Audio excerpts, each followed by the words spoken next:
हमने शून्य खोजा, मगर महत्वपूर्ण बात है हमने शून्य क्यों खोजा, हम शून्य खोजने में सफल क्यों हुए और वो क्यों नहीं सफल हो पाए। बड़ी बड़ी दुनिया की civilization, Chinese civilization, Mesopotamian, Babylonian, Egypt की सिविलाइजेशन, ग्रीस की civilization, Roman empire, Turkish empire, Inca, Maya, Aztec, कोई जीरो नहीं खोज पाया। उसका कारण यह है कि जो भी विज्ञान के विद्यार्थी हैं वो शून्य का महत्व समझते हैं। किसी संख्या को आप जितने से डिवाइड करते हैं, x डिवाइडेड बाई n, उसका रिजल्टेंट होता है। जैसे आप n की वैल्यू कम करते चले जाते हैं, रिजल्टेंट बढ़ता जाता है। यानी किसी संख्या को x बटे 20 से x बटे 10 का मान ज्यादा होगा, x बटे 5 उससे ज्यादा होगा, x बटे 4, 3, 2, और जब x डिवाइडेड बाई 1 होगा तो क्या होगा, x हो जाएगा। इसका मीनिंग जानते क्या है? अब मैं आपको बताता हूं ये किस ढंग से हमारे व्यवहारिक जीवन और चेतना का हिस्सा था।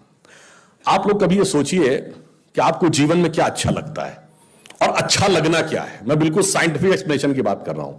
Happiness is considered to be an energised state of mind. जब आप खुश होते हैं तो आप ऊर्जा महसूस करते हैं अपने मन में, मस्तिष्क में। अब आपने माना मुझे अमुक गाड़ी से घूमना अच्छा लगता है, अमुक कपड़ा पहनना अच्छा लगता है, अमुक चीज खाना अच्छा लगता है, फला मोबाइल मिल जाए अच्छा, फला जगह घूमने को मिल जाए, से 20 थिंग्स। तो your energised state of mind is associated with 20 things. वो इंटेंगल्ड हो गई है 20 जगह। अब आप अपने मन में सुख के लिए उन 20 वस्तुओं पे आश्रित हैं, तो x डिवाइडेड बाई 20 है।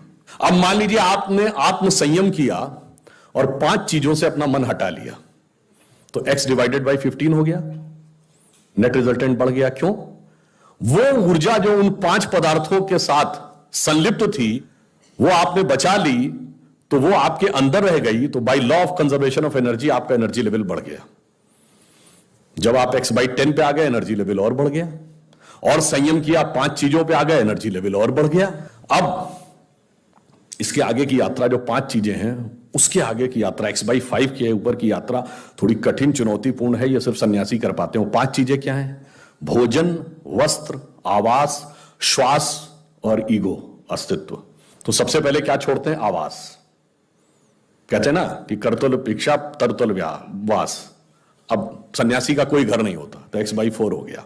Independent of house, no need. फिर क्या आता है? वस्त्र छोड़ते हैं, नागा साधु या दिगंबर जैन। अब चेतना उस अवस्था तक पहुंच गई जहां दिशा ही आपको अपना वस्त्र नजर आने लगती है। x बाई 3 हो गया। अब भोजन। अब कॉन्शियसनेस उस लेवल पे पहुंचती है जहां पर उसको ऊर्जा लेने के लिए पदार्थ की जरूरत नहीं है। वो सीधे कॉस्मिक एंगल से एनर्जी ले सकती है। जैसे आपने सुना होगा बहुत से ऐसे महात्मा होते हैं महीनों महीनों तक नहीं खाते। वो एक स्टेज आती है जब आप उस अवस्था में पहुंच जाते हैं कि आप सीधे कॉस्मिक एनर्जी को ग्रहण करने की स्थिति में आ जाते हैं। आपको मटेरियल एनर्जी की जरूरत नहीं। तो x बाई 2 हो गया।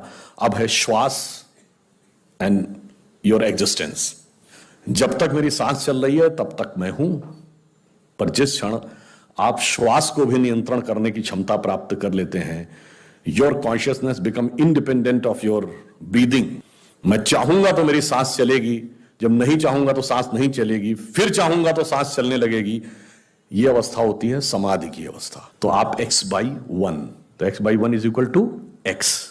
अब आपने आत्म स्वरूप का साक्षात्कार कर लिया, परंतु एक चीज रह गई, मेरा एग्जिस्टेंस, मैं एक एंटिटी हूं, मैं एक व्यक्ति हूं, मैं एक पुरुष हूं, मेरा नाम है, वो तो है ना। जिस क्षण आप अपने कॉन्शियसनेस को अपने एग्जिस्टेंस से इंडिपेंडेंट कर लेते हैं तो n की वैल्यू क्या हो गई? 0। तो x divided by 0 is equal to infinity. तो अनंत की यात्रा शून्य से होकर जाती है और हम अनंत खोज रहे थे, इसलिए हम शून्य को खोजने में सफल हुए। यह मूल कारण है कि हम भारतीय शून्य को क्यों खोज पाए।